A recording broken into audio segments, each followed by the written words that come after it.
What's up, everybody? Welcome back to the channel.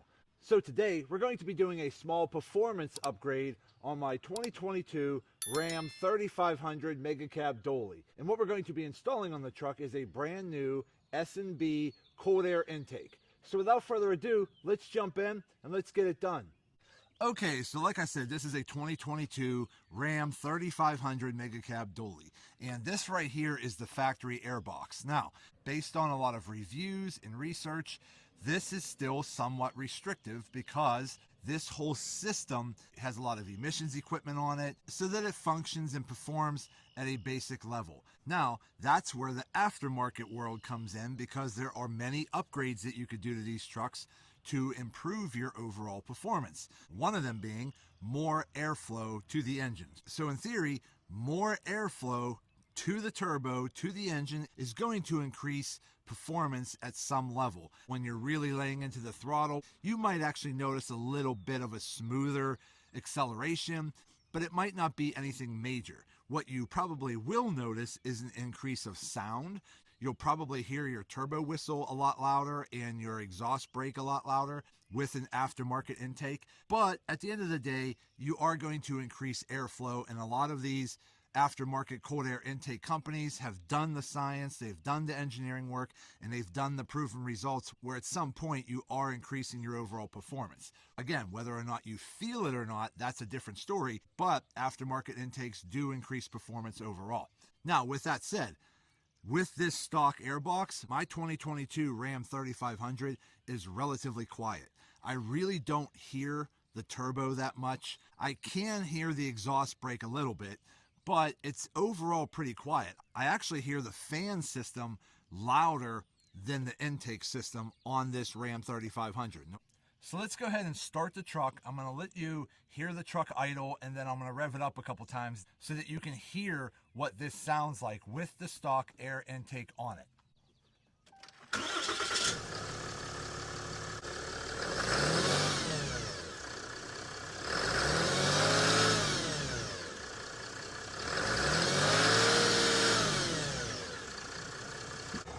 Okay, so as you can see, you really don't hear a lot of the airflow from the intake. You hear a lot more of the fan and the engine and everything else. But let's go ahead and pull this truck in the garage. Let's start taking the stock airbox out, and let's get the new cold air intake installed. Okay, so I went ahead and I just unboxed the S&B filter kit. Okay, so we got everything taken out of the packaging. And again, just as I mentioned before, you have your top lid, you have some gaskets through here, you have your intake tube, you have some brackets, you have another gasket. Here is your side plug. Now the side plug is going to go over here on your box over here.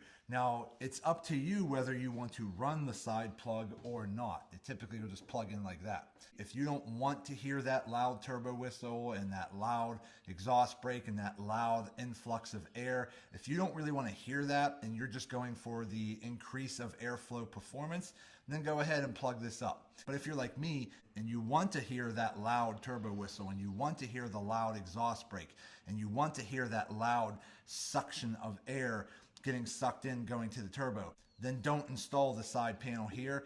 Just leave it out and put this to the side so you don't lose it. But you can leave this opened up so that you allow more air to go into the box to go through the filter. So I just wanted to point that out, that I won't be using this today, but it's up to you if you want to use it or not. Other than that, this is your air box here. Here is your giant filter here. I mean, this thing is a monster. Now this is the oiled filter, so this does have a lifetime warranty, and you can clean this very easy and re-oil it at a later date. Now they do make a dry filter option for this, so technically, depending on where you live and what climate you're primarily driving in, if you want to go with a dry filter, you can. But I tend to like these oiled ones because they have more of a mesh liner around the actual filter, and they just last longer and they're easier to clean. So that's pretty much what the kit is. Now again, we have to start assembling some of this stuff. So again, this gasket here is going to go on the edge over here where my hand is, and then this gasket here is going to go around that piece right over there. Then you're going to have this gasket here that's going to go plug in over here. And again, to install them, it's pretty easy. They're just rubber. You just pop them into place. And then this is going to be a rubber boot. You have a couple clamps. Now we are going to have to remove the old intake so that we can get the sensors out of the old intake and mount the sensors onto the new intake tube over here. So if we come over here, we are going to have to remove this whole system here. So usually it's just a few bolts. You'll have a couple bolts going around the perimeter. You'll have a couple clamps right here that we'll have to take off and pull out. And then we are going to have to remove this tube down here. And this right here just tucks into the top shroud over here. So we'll just have to pop that out as well. So it really shouldn't be too hard taking this out. And then once we take it out, all we have to do is unplug our sensors, unbolt the sensors from right here, and then bolt those sensors back into this tube over here. Once we get all that done, then we can start putting it all back in the truck. So let me start working on that and I'll be right back. Okay, just to give you a quick update of where I'm at so far. So I did go ahead and take the top shroud off over here, which is sitting right there. Again, it just comes off with a few push pins that look like this, okay? So a few plastic push pins and take this whole top off. It just allows you to see things a little bit better. And then I went ahead and actually unplugged my sensors and removed the sensors from the factory intake box. So the sensors look like this. This is the front sensor right here, and it has a single bolt right there. And then the back sensor right here, just like that, has two little bolts like that. And these little bolts right here are a little T20 Torx bit. So again, I just used a small little Torx bit like that, okay, to get those few bolts out. Then I went ahead and just used a 10mm socket to loosen up all my bolts around the air intake box, which is sitting over here. So these little bolts right here are just a small 10mm bolt right there. So I took those bolts out, and then I just loosened up this little clamp right here, pulled the tube off the back of that box, lifted that up, and now I have all this exposed. Now this right here is not a bolt, this is actually more of a plug, and then down here are two plugs. So really all you have to do is use a little muscle and lift this whole box up, and it should pop off of those plugs. And then this unit right here should pop out, but if you have to use your finger on the side over here, or maybe a little screwdriver, just kind of press that in, it should pop out. So once we get this whole section out, then we just have to reach down over here and try to remove that clamp down there to get this back tube taken out as well. Once we get that done, we're pretty much done. It's pretty simple and easy. Okay, so I went ahead and I took the lower portion of the air box out. I did remove this bolt right here so that this had some room to move, and then everything just unplugged. And then you'll have those three plugs right here, here, and right here. So if you lift the whole box out, that whole thing pops out.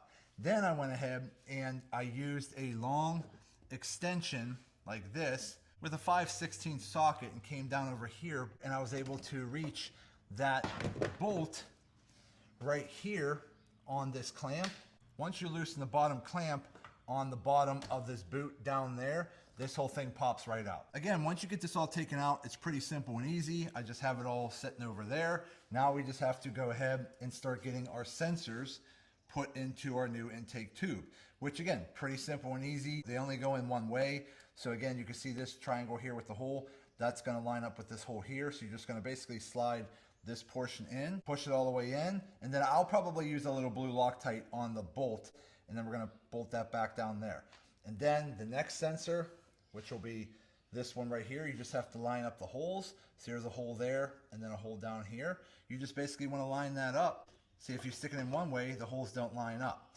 But if you flip it this way, the holes line up perfectly. Again, a little bit of blue Loctite on the bolts, bolt that back down. So let me go ahead and get that all done real quick, and then I'm gonna start putting some of these rubber boots into position, and then we're gonna start getting this all back installed. So I'll be right back. Okay, so I went ahead and I got these sensors mounted into the new S&B intake tube. I did go down here and put my rubber boot on the bottom of the intake tube with a clamp and clamp that down, and then I slid the boot onto the turbo and put a clamp on there. So it's pretty much just held in place, pretty snug for now. Now I might have to go back down here shortly and loosen that to position all of this into place, but again, I'm just trying to put some things into place for now.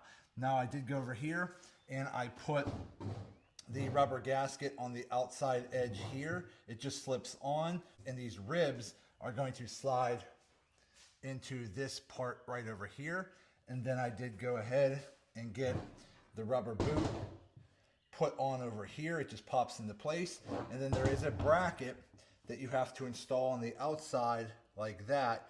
So you want the hole right here on the outside, and then you're going to have two bolts with washers that go from the inside that bolt into this bracket, and I did use a little blue Loctite on there.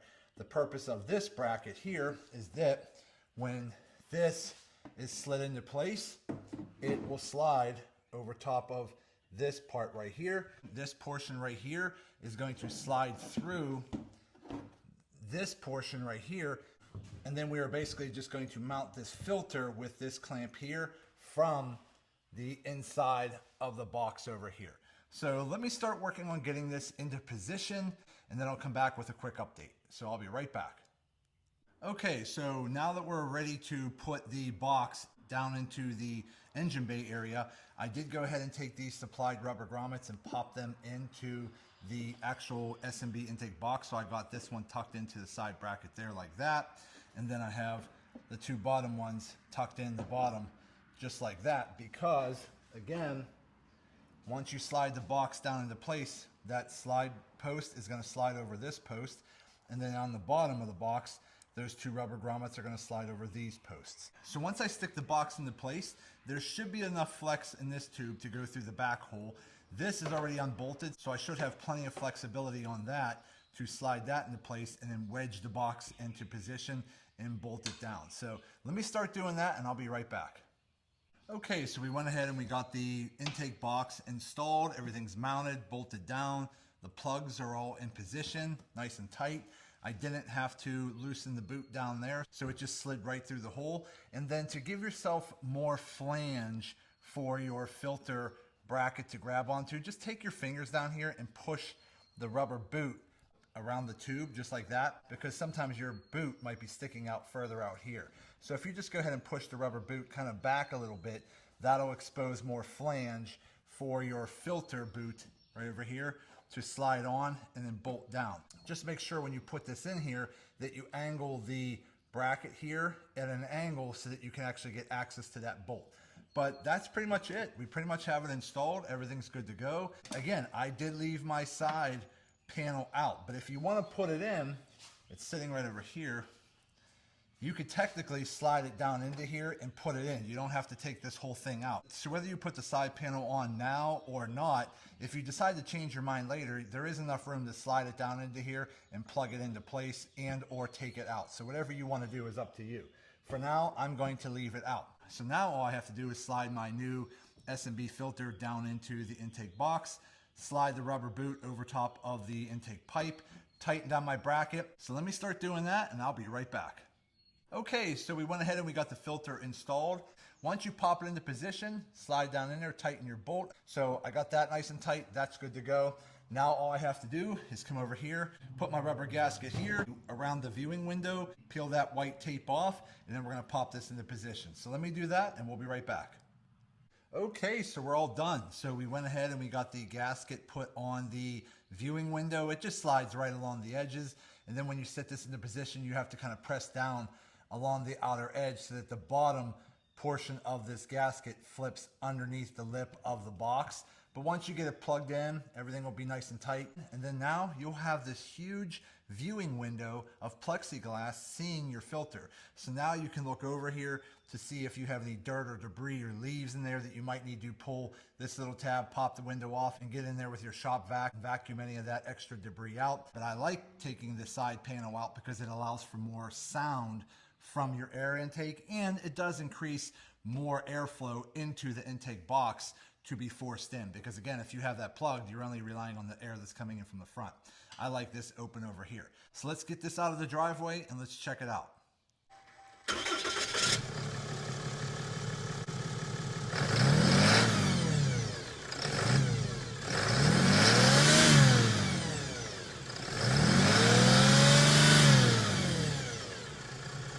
Okay, so we're back and I just shut the engine off so that you can hear me better.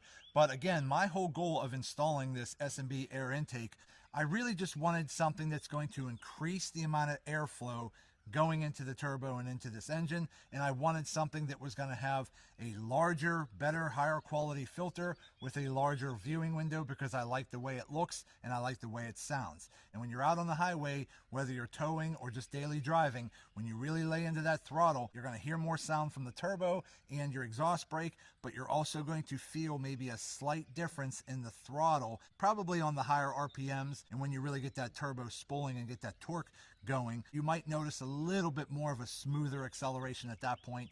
But again, I primarily just wanted to have more airflow and a better, bigger quality airbox here for my truck. But as you can see, it looks awesome, it fits great, it sounds great, and it's pretty easy to install overall. So if any of you out there are looking for a high quality air intake and you want something that just looks amazing, I highly recommend checking out the S&B Cold Air Intake for the 5th gen Ram 3500 Cummins.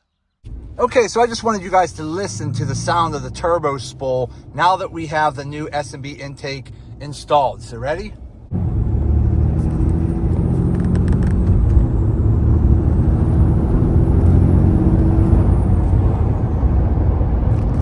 So you could definitely hear the turbo spooling a lot louder now compared to the stock airbox.